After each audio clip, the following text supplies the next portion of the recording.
On the sprawling plains of the savannah, a dynasty is a fragile thing, held together by strength and shattered by ambition. Here the land itself is both cradle and crucible, shaping the fate of every creature born beneath its endless sky. For a young male lion named Cain, life was once a tapestry of security and privilege.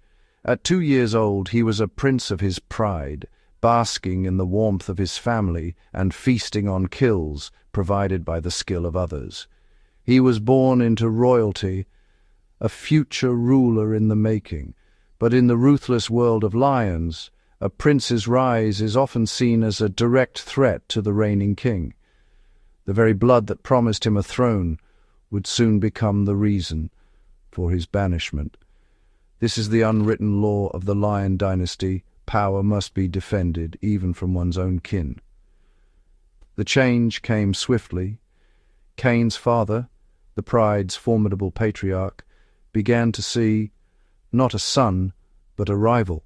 The young lion's growing mane and the scent of rising testosterone were signals of a future challenge, a challenge the old king was not willing to entertain. The father's affection turned to aggression. In a brutal display of dominance, he attacked his own son, driving him away with a fury that left no room for doubt. Cain looked to his mother for protection, for some sign of the bond they once shared, but she offered none. The survival of the pride and her place within it depended on allegiance to the king. Cain was alone, forced from the only home he had ever known. His exile was absolute. Pushed beyond the familiar boundaries of his pride's territory, Cain stumbled into a harsh, unforgiving landscape known as the Badlands. This was a realm of outcasts, a no-man's land where the weak perished and only the most resilient could hope to endure. The comforting sounds of his pride, the rumbling purrs, the playful yelps of cubs, were replaced by a chilling, oppressive silence. The only voices now were the wind and the distant calls of scavengers. He was no longer a prince. He was now an exile, stripped of his rank, his family, and the safety that had defined his entire existence. The golden kingdom he was born to inherit had vanished behind him, and a brutal trial of survival lay ahead. Each step forward was a step into the unknown, where every day would test his strength and resolve. The weight of this new reality pressed down on him. The world he had understood was gone, replaced by a landscape of fear and uncertainty. Every shadow seemed to harbor a threat, every rustle of the leaves a potential enemy. The scent of hyena and leopard lingered in the air, reminders that he was no longer protected by the pride's strength. For a social creature like a lion, solitude is a profound punishment. It is a psychological wound as deep as any physical injury. The absence of familiar faces, the lack of shared warmth at night, left Cain exposed not just to the elements, but to the ache of isolation. Cain was not just hungry and lost. He was grappling with a loneliness that gnawed at his spirit. Hunger sharpened his senses, but it was the emptiness inside that threatened to break him. The journey from prince to outcast was complete, and now, in the desolate heart of the Badlands, the true test of his life was about to begin. Each day brought new challenges: the search for water in a parched land, the need to hunt without the support of a pride, the constant vigilance against rival males and scavengers. He had to learn to survive, or he would simply fade away, another forgotten son of a ruthless king. As the sun dipped below the horizon, Cain pressed on, driven by instinct and the faint hope that somewhere beyond the Badlands, a new beginning might await. But for now, every breath, every step, was a battle for survival in a world that offered no mercy. The first night alone was a relentless assault on Cain's senses. The cold was not just a physical discomfort, but a biting presence that crept into his bones, making every muscle tense and every breath a visible cloud in the moonlight. In the pride, warmth was communal, bodies pressed together, sharing heat, comfort, and the steady rhythm of familiar heartbeats. Now Cain's world was stripped of that security, replaced by the vast emptiness of the open plain. The wind, once muffled by the bodies of his kin, now howled unimpeded, slicing through his thin coat. Each gust seemed to whisper reminders of his isolation, amplifying the vulnerability that gnawed at his mind. The Badlands were a world apart from the Pride's territory. Here the silence was not gentle. It was oppressive, broken only by the distant, haunting calls of unseen creatures.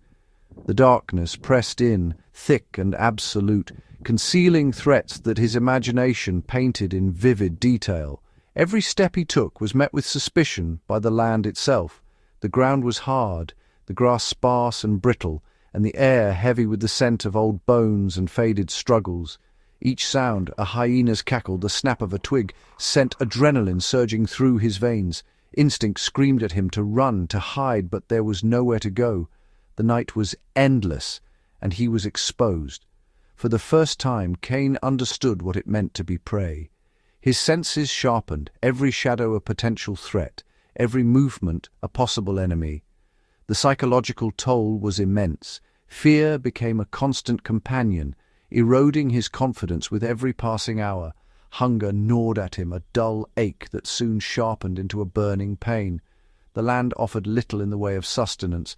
The few scents he caught on the wind were faint, distant, and always just out of reach. After 36 hours without food, his thoughts became clouded, dominated by the relentless emptiness in his belly. The world narrowed to a single, desperate need to eat to survive another day. In the Pride, food was a certainty, a product of teamwork and shared effort. The memory of those communal meals haunted him, a reminder of what he had lost. Alone, every hunt was a solitary gamble.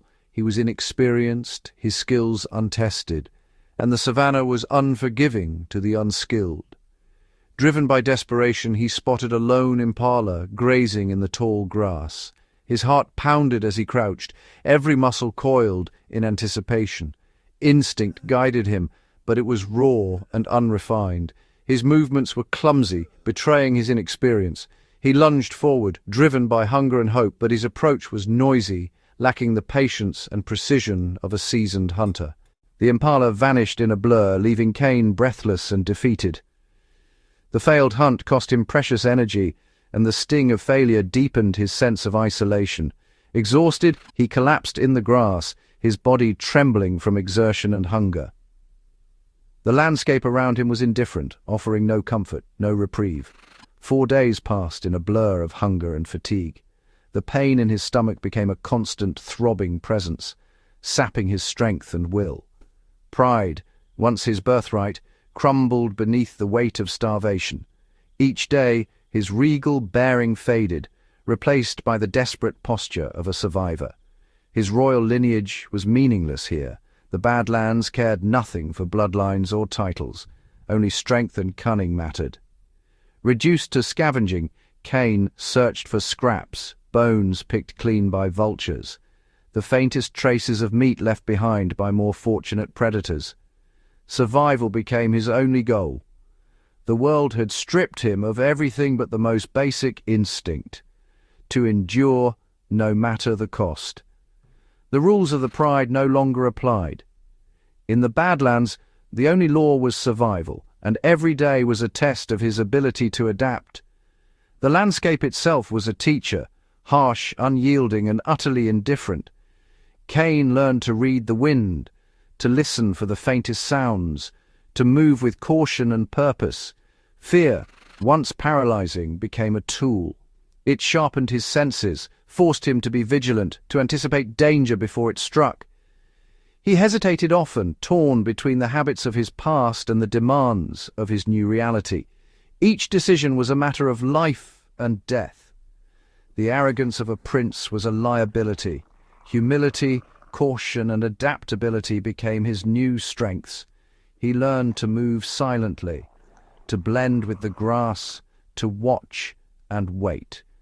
Every lesson was paid for in exhaustion and pain. The Badlands were more than a place. They were a crucible, shaping him through relentless adversity. The landscape changed with each passing day, sun-baked earth by day, bone-chilling cold by night, and always the sense of being watched by unseen eyes.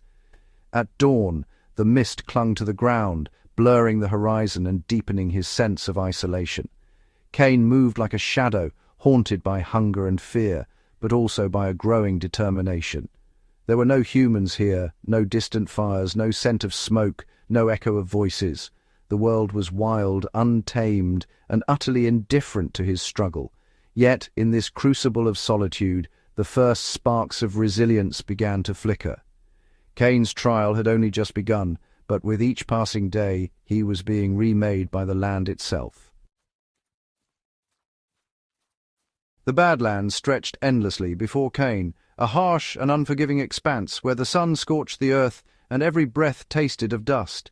Each step was a struggle, his ribs visible beneath a thinning coat, his once mighty frame reduced by days without a kill. The air was thick with the scent of desiccation and old death, a constant reminder of the stakes. Cain's instincts, honed for the chase, now shifted. Instead of scanning the grass for the flicker of antelope, his gaze followed the slow, deliberate spirals of vultures. These scavengers, masters of patience, drifted on thermals, their presence a silent signal that death, and perhaps a meal, was near. Driven by hunger, Cain trailed the birds, his movements sluggish but determined. The vultures landed in a flurry of black wings, their harsh calls echoing across the plain, drawing in other opportunists, jackals, marabou storks, and even the distant shapes of hyenas. The stench of rot grew overpowering as Cain neared the source. In his former life, such a smell would have been beneath him, a warning to keep away. Now, it was a beacon. The carcass was grotesque, its belly swollen, hide stretched tight and split in places. Flies swarmed in clouds, and the ground was slick with fluids. Jackals snapped at scraps, scattering as Cain drew near, their yellow eyes wary but unafraid. The meat was alive with maggots, a writhing mass of white and brown. Insects feasted where once only the strong dared to eat.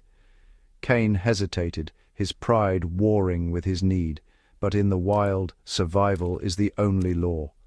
Cain lowered his head, ignoring the jeers of the scavenger birds and the circling hyenas. He tore into the putrid flesh, swallowing the taste of humiliation along with the meat. Each bite was a test of will. The meat was foul, the texture slick and unyielding. But with every mouthful, Cain felt a flicker of strength return. The vultures edged closer, emboldened by his weakness. But he held his ground. Hunger overpowered disgust. Cain devoured what he could, his body desperate for nourishment. The energy was crude, but it was life, enough to push back the shadow of death for another day. At last, sated, Cain collapsed beside the ravaged remains. His belly bulged, his breath slowed, and for the first time in days, he felt the dull ache of fullness. Around him, the scavengers waited, patient and unjudging.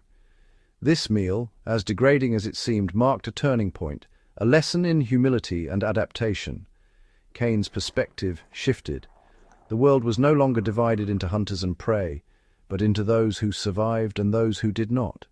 He watched the horizon, his mind working through the new rules of his existence. He observed the other scavengers, noting their tactics, the patience of the vultures, the cunning of the jackals, the boldness of the hyenas. Each had carved a niche in this harsh world, thriving where others perished. Cain rose, his resolve hardened. This was the foundation of his new life, not as a prince, but as a survivor, shaped by necessity and the lessons of the land. He began to read the subtle cues of the Badlands, the sudden silence of birds, the direction of the wind, the faintest whiff of decay. Every sign became a clue, every movement a potential opportunity. With his hunger eased, Cain's senses sharpened. He moved with renewed purpose, alert to every shift in the environment, every whisper of danger or promise of food. Now he could focus on the art of stealth. The dry grass crackled underfoot, and every careless step risked alerting prey or rivals. His first attempts were clumsy. A snapped twig sent a herd of impala fleeing, their alarm calls echoing across the plain. Cain learned quickly, noise was the enemy. He practiced moving like a shadow, weaving through brittle bushes, placing each paw with care. The landscape became a puzzle, every step a calculation. He learned to retract his claws fully, spreading his pads to muffle sound, and to avoid the brittle leaves and twigs that could betray him. Every movement became deliberate, every breath measured. Even his voice was silenced. The urge to roar to announce his presence was suppressed. In this new world, silence was survival. Cain watched from the shadows as rival males passed, their power and confidence a stark contrast to his own caution. To reveal himself now would be fatal. So he became a shadow, blending into the dusk, his golden coat merging with the tall grass. The prince was gone. In his place, a silent, watchful survivor, one who had learned that in the Badlands, adaptation was the only path to life. Months passed, and the Badlands slowly chiseled a new lion from the remnants of the old. Cain's body, once softened by the easy life of the pride, became gaunt but corded with hard, wiry muscle. The constant struggle had forged him into a tougher, more resilient creature. A sign of this transformation began to emerge around his neck, a mane, darker and blacker than his father's.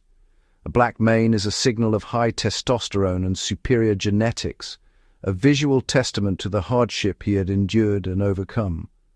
He was no longer just a boy. He was becoming a formidable male in his own right, shaped by the very wilderness that had sought to destroy him. Each day, Cain's hunting skills sharpened. He learned to read the wind, always approaching his quarry from downwind to mask his scent.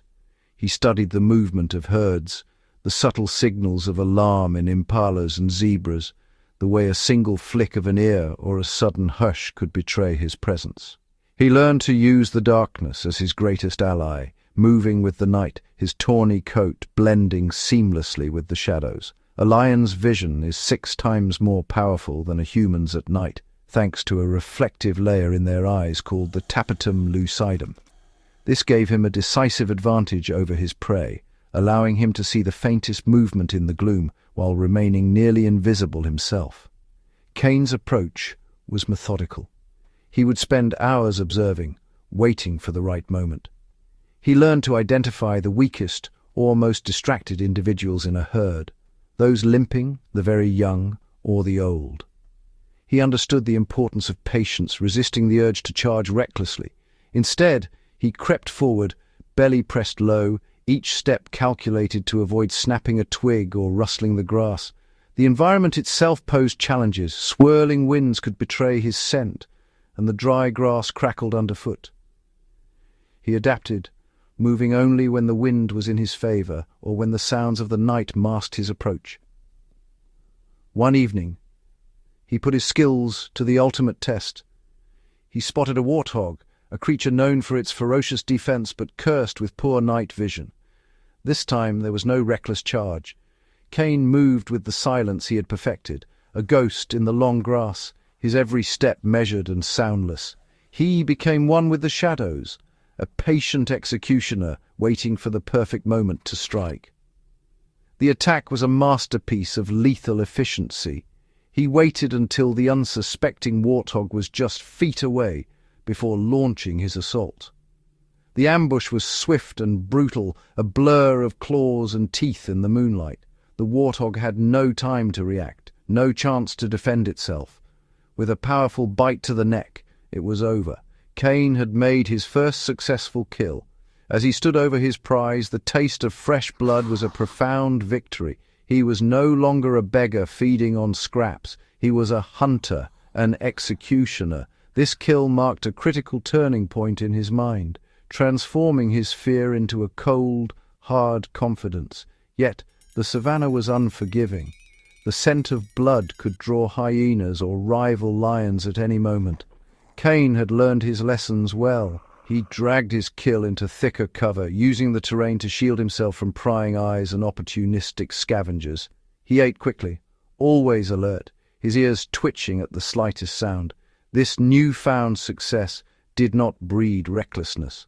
Cain even mastered the art of unihemispheric slow-wave sleep, a remarkable ability to rest one half of his brain while the other remained alert. This allowed him to recover his strength without ever fully dropping his guard. The Badlands was still a dangerous place, and he knew that a moment of inattention could be his last. He was a survivor, hardened by his trials, and his physical and mental transformation was now complete. He had conquered the initial challenges of exile, but he was still alone, and in the world of lions, true power rarely belongs to a king without a coalition. The solitary existence of an exile, no matter how successful, is a precarious one. Each day, Cain moved through the savannah with a quiet wariness, his senses sharpened by necessity. The wind carried the scent of distant herds, but also the ever-present threat of rivals and scavengers. A single lion is vulnerable, always at risk from larger predators, rival lions, or, a debilitating injury. Every step outside the pride's protection is a gamble, and even the most skilled exile must constantly weigh risk against reward. Cain understood this, and the instinct for companionship, suppressed for so long, began to resurface. The memory of shared hunts and the comfort of another's presence lingered in his mind, even as he forced himself to remain vigilant. One day, his path crossed with another of his kind, a lone male exile. The air was thick with the scent of another lion, and Cain's posture shifted instantly, his body low and his gaze fixed. This was Nero, a lion far older and larger than Cain. His approach was measured, each step deliberate, his presence commanding respect even before a sound was made. His face and body were a roadmap of past battles, etched with the deep scars of a life lived on the edge. Each mark told a story of survival, of territory won and lost, of nights spent fighting for a meal or a patch of shade. In the unforgiving code of male lions, such an encounter would typically erupt in a violent territorial clash. The air crackled with tension, both lions reading the other's intent in every twitch and shift. But both lions were seasoned survivors, and they knew the calculus of conflict. The cost of a fight could be fatal, and neither was eager to risk it without cause. A fight between them would be costly, likely leaving both grievously wounded and vulnerable, an outcome that served neither. The standoff stretched, each lion weighing the other's strength and resolve. Instead of aggression, there was a tense and careful assessment. Every movement was a message, each flick of the tail, each measured breath. They circled each other, reading the subtle language of posture and scent. The ritual was ancient, a negotiation written in body language and instinct. Nero saw in Cain a youth and vigor that he himself was beginning to lose. The younger lion's muscles were taut, his movements quick and sure. Cain saw in Nero a wealth of experience and a raw power that he had yet to attain. The older lion's scars were not just marks of violence, but badges of wisdom. An unspoken understanding passed between them. In that moment, both recognized the futility of conflict and the potential of alliance. They were not rivals, but mirror images of the same struggle. Each had been shaped by exile, by hunger, by the relentless demands of survival. They declared a truce, not with a roar, but with a shared, cautious acceptance. The decision was mutual, born of necessity and a flicker of hope. Their alliance began as one of convenience, a practical arrangement for mutual benefit. Together they could defend a kill, deter scavengers, and watch each other's backs. They started to move together, their combined presence a more formidable deterrent to scavengers and rivals. The savannah took notice. 2 exiles were now a force. Cain, still a young hunter, became a student to the old veteran. He watched every move, every calculated pause, eager to learn. He watched Nero intently, absorbing lessons that could only be taught through experience. The older lion's patience and precision were revelations. Nero showed him how to use the wind to mask his scent, how to approach prey from downwind, and how to freeze at the slightest sign of alarm. He taught Cain how to read the terrain to plan an ambush, using every dip and rise, every patch of shadow to their advantage, and how to anticipate the movements of their prey, reading the subtle cues of a herd on edge, the flick of an ear, the sudden stillness before a stampede. These were the advanced tactics of a master hunter, knowledge that would elevate Cain's own skills to a new level. Each lesson was hard-won, paid for in patience and close observation. They huddled together for warmth during the cold nights, the simple act of physical contact a profound comfort after months of solitude. The steady rhythm of another heartbeat was a balm against the loneliness of exile. The alliance was no longer just about practical survival. A bond was beginning to form. Trust, tentative but growing, replaced suspicion. They were two outcasts, discarded by their prides, who had found a semblance of belonging in each other's company.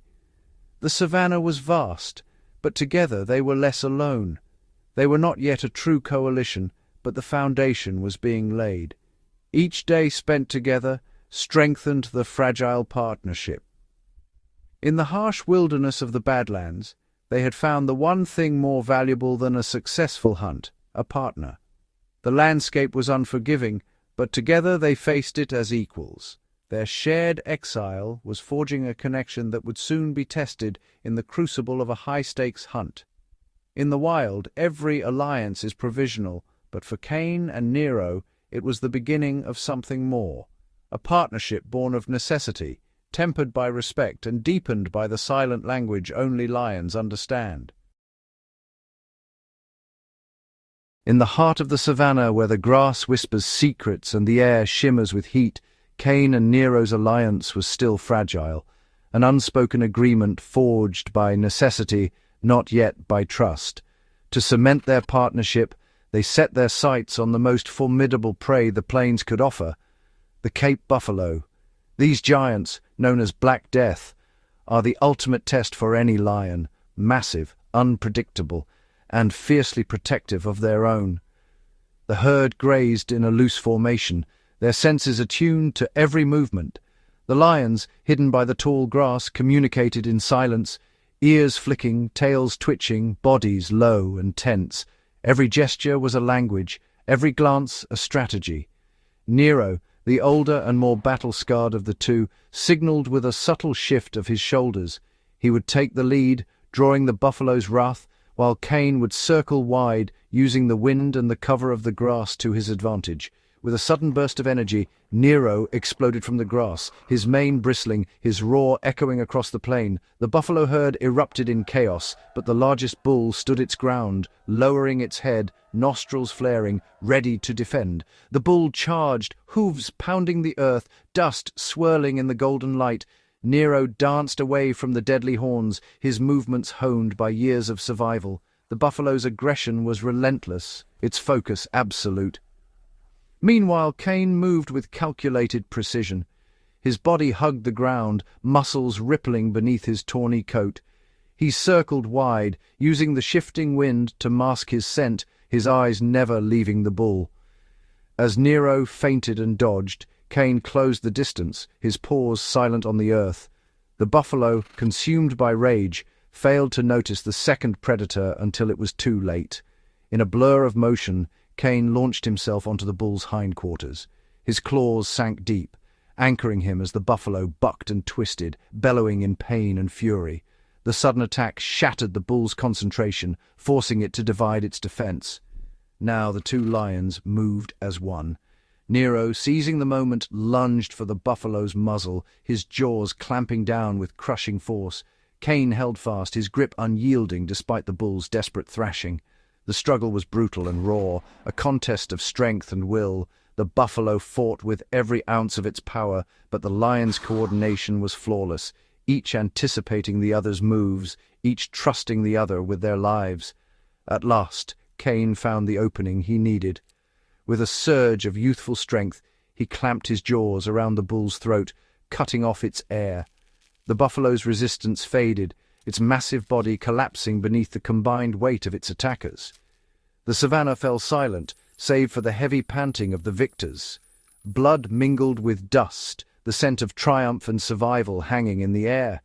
In that moment, something fundamental shifted between Cain and Nero. No words were needed, only the language of shared danger, of backs watched, and risks taken together. They nuzzled briefly, a gesture of mutual respect and acceptance. The pact was sealed not by ceremony, but by the raw reality of the hunt. In the wild, where survival is never guaranteed and every day is a test, this was the only contract that mattered. Cain and Nero were no longer just exiles. They were a coalition, a brotherhood forged in the crucible of the savannah, their bond unbreakable, their trust absolute. The victory over the Cape Buffalo filled Cain with a surge of power and confidence. The feeling was intoxicating, a rare taste of triumph in a world where survival is never guaranteed. He was no longer the starving exile cowering in the shadows, his ribs visible beneath a ragged coat, forced to scavenge scraps and avoid the gaze of stronger rivals. Now he walked with purpose, a successful hunter, part of a formidable duo. The bond between Cain and Nero was forged in hardship, each relying on the other for survival in the unforgiving savannah. But this newfound strength bred a dangerous arrogance. The savannah is a crucible, shaping its inhabitants through relentless trials, and Cain's confidence began to outpace his caution. His youthful ambition, once tempered by hunger and fear, now flared to life with reckless intensity. The lessons of scarcity faded beneath the roar of victory. He began to believe they were invincible, that the world would yield to their strength and determination. His gaze turned toward the ultimate prize, a kingdom of his own. The vast grasslands, dotted with acacia and teeming with life, seemed to beckon him onward. The scent of lionesses in estrus drifted on the wind from a neighboring territory, a siren call that stirred his deepest instincts. The drive to claim a pride, to pass on his genes, is the heartbeat of every male lion's existence. But the territory belonged to a powerful ruler known as the Titan. It was heavily implied to be the very same pride from which Cain had once been exiled, a place of bitter memories and unfinished business. Nero, older and wiser, sensed the folly in Cain's ambition. His scarred face and cautious eyes spoke of battles survived and mistakes paid for in blood. He knew the Titan was a massive male in his prime, supported by his own coalition partners, a Praetorian guard of loyal brothers. In the world of lions, alliances are as vital as strength. An attempt to usurp his throne would be a suicidal charge, not a strategic move. The savannah punishes the reckless, and every territory is defended with lethal force. Nero urged caution, his scarred face a testament to the brutal cost of such confrontations. Every mark on his body was a lesson learned, a warning written in flesh. But Cain, blinded by his recent success and the surge of hormones, refused to listen. The lessons of the past faded beneath the promise of glory. He saw Nero's caution as weakness, not wisdom. In the wild, pride and ambition can be as dangerous as any rival. Ignoring his partner's warning, Cain strode boldly across the border into the Titan's domain, his every step a challenge to the established order. He announced his challenge with a defiant, full-throated roar, a direct declaration of war that echoed across the plains, stirring fear and excitement in equal measure. The response was immediate and overwhelming. The savannah, always alert to shifts in power, seemed to hold its breath.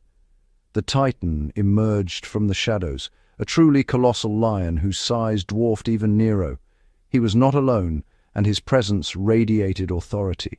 Flanking him were two other powerful males, his Praetorian guard. Their unity was a silent warning. Strength lies not just in muscle, but in brotherhood. They moved as a single menacing unit, each step measured and deliberate, a living wall of power and experience. Cain's heart must have sunk as he realized the catastrophic miscalculation he had made. The savannah is unforgiving to those who mistake bravado for strategy. He was not facing one lion, he was facing a unified and battle-ready regime, each member seasoned by countless battles for dominance. The confrontation was not a fight, it was a brutal execution. The savannah's law is simple: only the strongest or the most cunning survive. Outnumbered 3-1, Cain was overwhelmed in seconds. The coalition's attack was swift, coordinated, and merciless. The Titan and his guards descended upon him with fury, their teeth and claws tearing into his flesh. The violence was a language all lions understood. He fought back with the desperation of a cornered animal, but it was hopeless. The savannah does not reward reckless courage. The assault was a punishing lesson in the politics of power, a brutal reminder that strength in numbers is the ultimate law of the savannah. Every coalition, every pride is built on the bones of those who dared and failed. Cain was savagely beaten and left for dead, his body broken and his arrogance shattered. The grass around him bore silent witness to the cost of ambition unchecked by wisdom. The price for his hubris was paid in bone and blood. In the wild, every scar is a lesson, and every defeat a teacher. For Cain, the savannah's harshest truths were now written on his battered body, a bitter lesson he would never forget. Cain, battered and barely clinging to life, forced each step through the relentless heat, his breath ragged as he crossed the invisible line back into the Badlands. The air shimmered with heat, and the only sound was the rasp of his claws scraping the parched ground. With a final shuddering effort, he collapsed. His body sprawled across the sun-baked earth. Blood seeped from his wounds, darkening the dust beneath him as vultures circled high above, sensing weakness. The savannah offered no comfort, only the harsh indifference of nature. Cain's failed challenge had left him not just physically broken, but isolated, exposed to the dangers that stalked the weak. Yet, in this moment of utter vulnerability, he was not left to fate for long. Nero, who had shadowed the battle from afar, was drawn by the scent of blood and the sight of his fallen partner.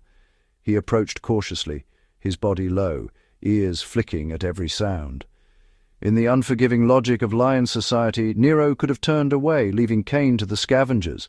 A wounded ally was a liability, a risk that could attract predators or rivals.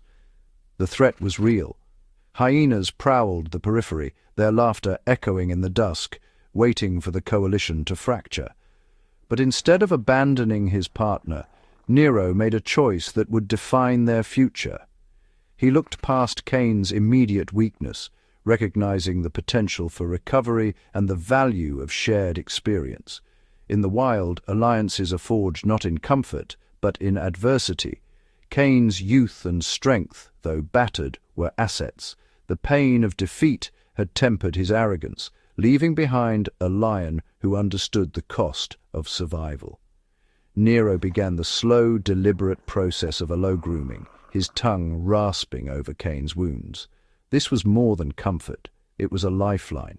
Each stroke removed dirt and parasites, reducing the risk of infection. The antiseptic properties of lion saliva offered primitive but effective medicine, a testament to the evolutionary wisdom of these animals. The act was intimate, a silent promise of protection and shared fate. In the wild, such care is rare, reserved only for those whose survival is intertwined. This was not sentimentality but strategy. By investing in Cain's recovery, Nero was ensuring the strength of their coalition, knowing that unity was their only hope against the dangers that surrounded them. Night after night, Nero lay beside Cain, his body a shield against the cold and the threat of nocturnal predators.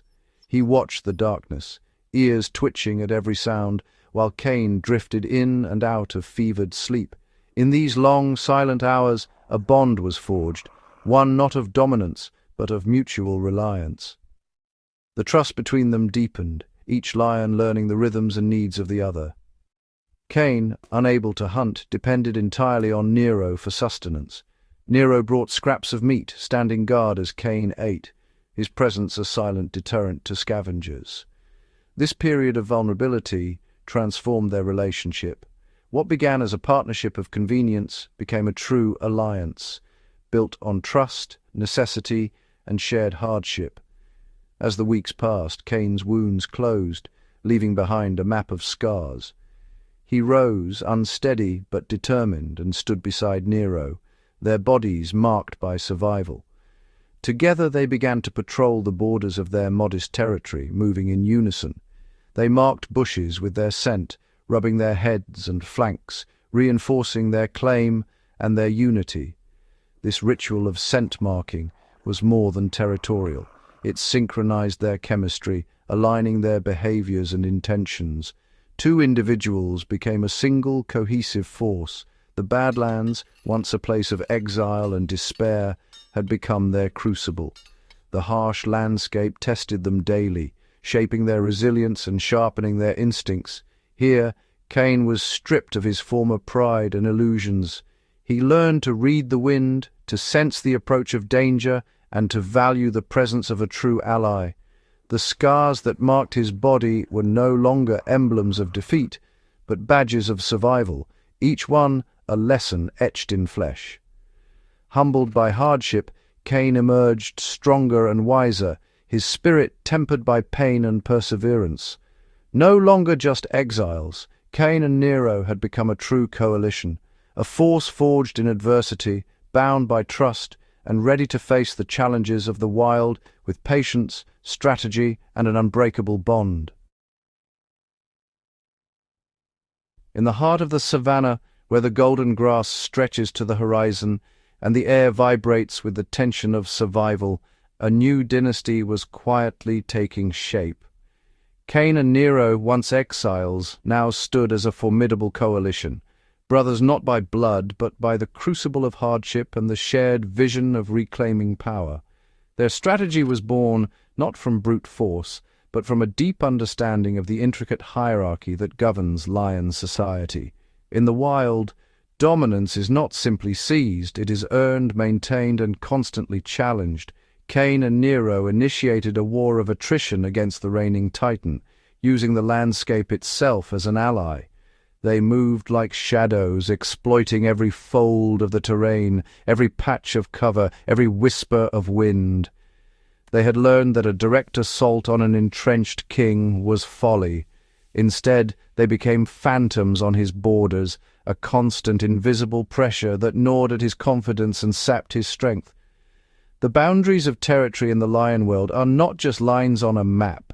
They are living, shifting frontiers marked by scent, sound, and the scars of past battles. Cain and Nero understood this and used it to their advantage. From the high ground they surveyed the Titan's domain, their eyes sharp for any sign of weakness or change. Their hunt was no longer for prey, but for information. Every movement, every patrol, every roar was catalogued and analyzed. They became students of their enemy, learning his habits, his strengths, and, most importantly, his vulnerabilities. Every subtle sign was a clue, a limp, a missed patrol, a delayed response to a challenge. Patience became their greatest weapon. In the hierarchy of the savannah, patience is often the difference between survival and defeat. The Titan, once unassailable, began to show the first cracks in his armor. Cain and Nero watched as the old king's energy waned. His patrols grew shorter, and his roars lost their former thunder. The signs were subtle: a sagging belly, a slower gait, a hesitation before a challenge.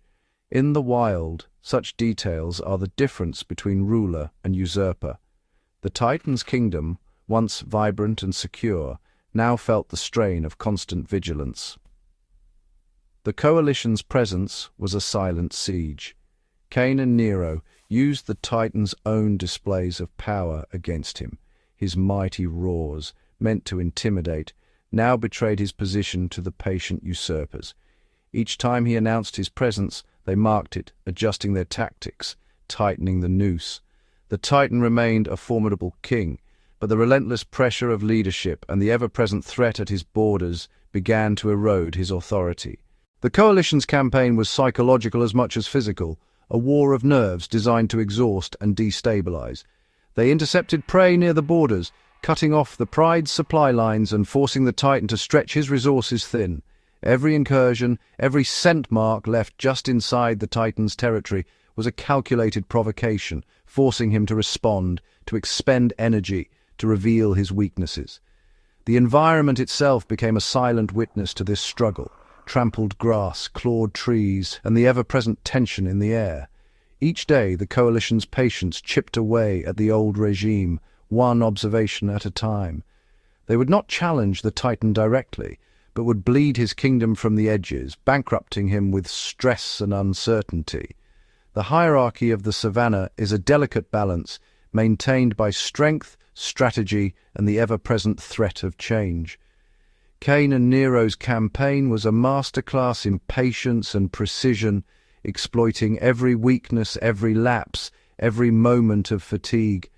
The making of a dynasty is not a single act, but a series of calculated moves, each one building upon the last, each one tightening their grip on the future. The coalition's unity was their greatest strength. Where one lion might falter, two could endure. The environment, harsh and unforgiving, tested every contender.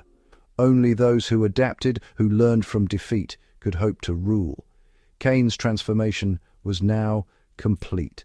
The scar on his flank was a testament to his journey, a reminder of youthful arrogance, now replaced by calculated ambition. He was no longer driven by instinct alone, but by the hard-won wisdom of survival and the cold patience of a true leader.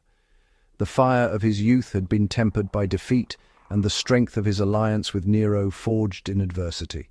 Together they moved as one, a synchronized force, each step measured, each decision deliberate. The savannah, ever watchful, bore witness to the rise of a new order. The coalition was poised, ready to strike, not with reckless fury, but with the silent, inevitable certainty of a coming storm. Their time in the Badlands had forged them into the ultimate weapon, honed by hardship, united by purpose. The making of a dynasty is a story written in patience, strategy, and the relentless pursuit of power. Cain and Nero were ready to reclaim the throne, not with a roar, but with a silent, deadly promise. In the world of lions there is no mercy for the weak. Only the strongest, the smartest, and the most patient will rule. The savannah was about to witness the birth of a new dynasty, one forged in the shadows, tempered by adversity, and destined to rule. Gap 3s. As the first rains swept across the savannah, the world transformed. The brittle gold of the dry season gave way to a lush emerald sea, grass blades thrusting skyward, acacia leaves unfurling, and the air thick with the scent of renewal. For Cain and Nero, the changing season was not merely a backdrop, but a new trial in their campaign for dominance. With the return of water, prey herds multiplied and dispersed, no longer tethered to the shrinking pools of the dry months. The coalition's tactics adapted in kind. Where once they ambushed, weakened herds near the last muddy wallows, now they ranged farther, reading the shifting patterns of wildebeest, zebra, and antelope as expertly as they once studied the Titan's patrols. Every morning, dew clung to their whiskers as they moved through the tall, wet grass. The rain brought both bounty and challenge. New scents masked old trails, and the softening earth muffled the approach of rival predators. Hyenas, emboldened by easier hunting, pressed closer to the pride's territory. The coalition responded with sharpened vigilance, scent marking more frequently, and patrolling the swollen riverbanks where danger and opportunity mingled. The pride itself felt the season's pulse. Lionesses, bellies swollen with new life, found cover in the thickening undergrowth. Cubs, hidden from the world, would soon emerge to test their legs in the lush green world. Cain and Nero's role shifted again, not just hunters and usurpers, but guardians, ever watchful, their roars echoing across the rain-soaked plains, a warning to all who would threaten the fragile beginnings of their dynasty.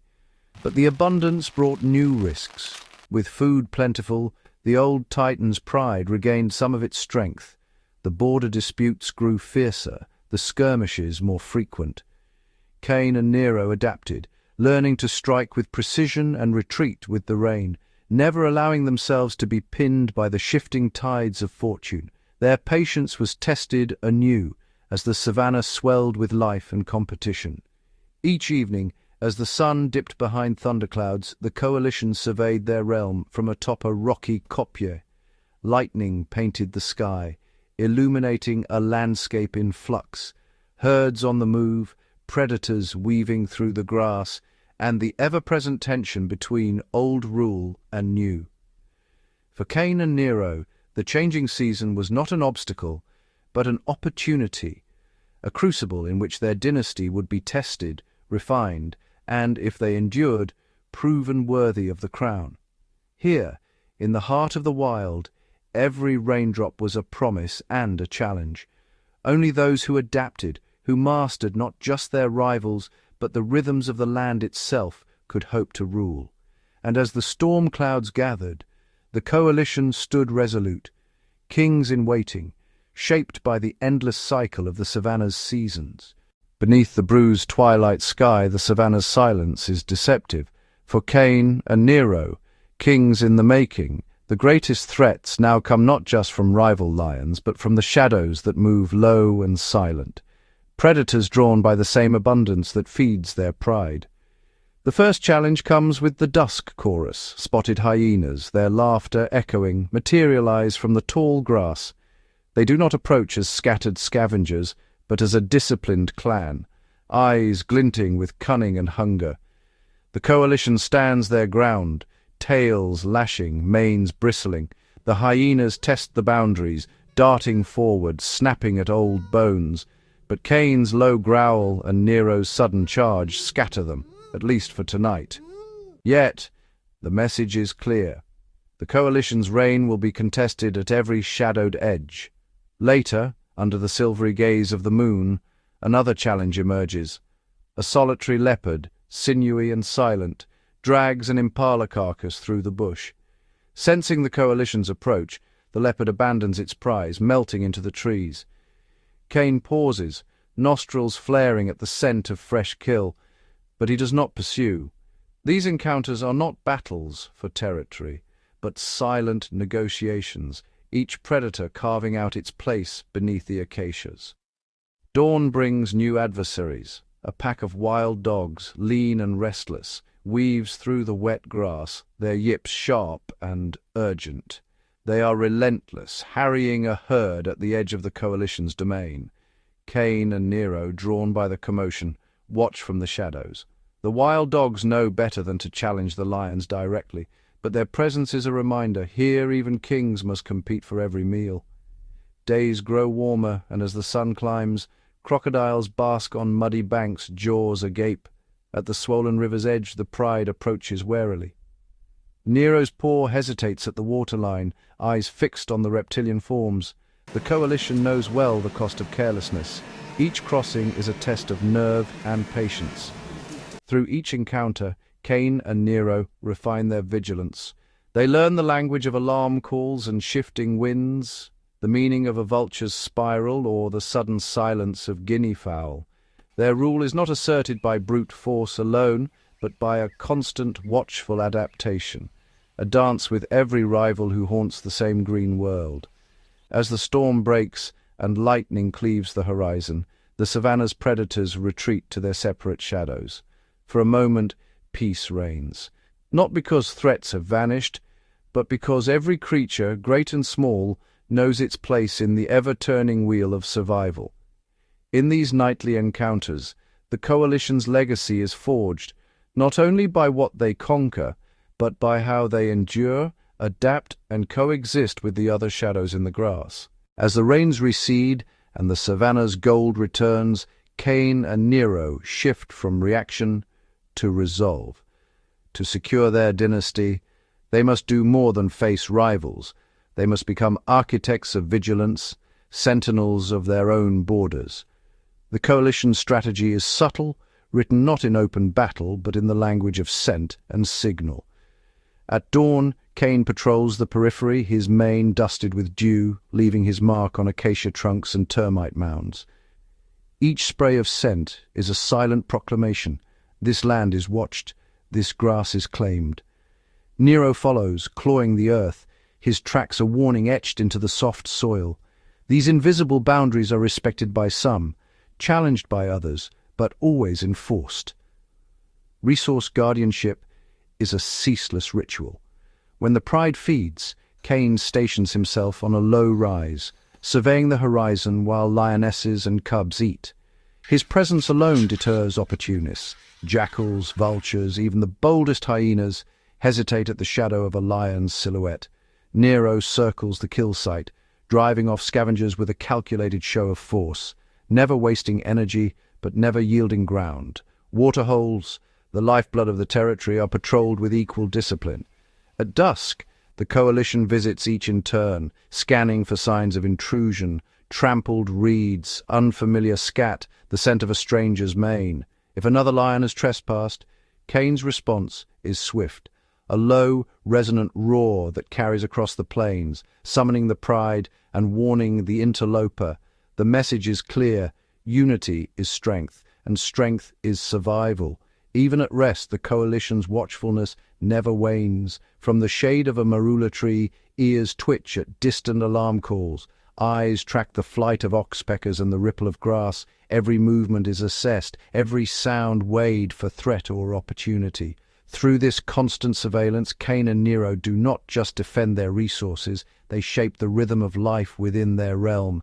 In the dance of protection, there is no single victory, only the ongoing mastery of vigilance. For as long as they hold the borders, the land provides. And so beneath the endless African sky, the coalition's legacy grows, not just in the strength of their pride, but in the quiet, relentless strategies that keep their kingdom whole. As seasons turn and the sun carves new paths across the savannah, the influence of Cain and Nero ripples far beyond the borders they defend. Their vigilance is not only a shield, it is a legacy etched into the lives of every member of the pride. At dawn, the lionesses rouse their cubs beneath the tangled shade of fever trees. The youngest, barely weaned, tumble through the grass, their rosetted coats dappled by sunlight. Each playful pounce is a lesson, taught not by words, but through the silent assurance of safety. The mothers hunt with a confidence born of trust, fanning out across the plains in coordinated arcs. The knowledge that sentinels stand watch frees them to focus on the chase, to bring down wildebeest and zebra with the precision of a practiced team. Old scars on Cain's muzzle and the steady tread of Nero's paws are more than symbols of dominance, they are promises. The pride drinks deeply at waterholes, lingering longer, cubs chasing dragonflies across the muddy banks. Vultures circle but keep their distance. Hyenas slink at the edge of sight, wary of the coalition's reputation. Even the wind carries their scent, a silent warning woven into the fabric of the grasslands. As dusk falls, the pride gathers in a circle, lionesses grooming one another, cubs nursing, the air alive with low, contented rumbles. In the center, Cain and Nero rest side by side, their bodies battered but unbowed. Around them, generations flourish. Adolescent males, once awkward and uncertain, now mimic the patrols along the border, learning the rituals that will someday be theirs. Young females hone their stalking skills, watched by mothers who survived because of the coalition's strength. The land itself changes under their stewardship. Herds graze with less fear, the ecosystem balancing on the axis of the lion's presence. The grass grows tall where it once lay trampled. Waterholes remain untainted by chaos, and the subtle order of the wild is maintained. Legacy is not measured in roars or battles won, but in the quiet moments when life endures, in every cub that survives, in every hunt that succeeds, in every night the pride sleeps untroubled. The mark of Cain and Nero is clear. Their reign is written not only in the bones of rivals, but in the thriving heart of their pride, a testament to the power of vigilance, unity, and the enduring spirit of the lion. Under the ancient stars, their story is carried forward, not in words, but in the steady rhythm of pause on earth, and the unbroken chain of life they have fought to protect.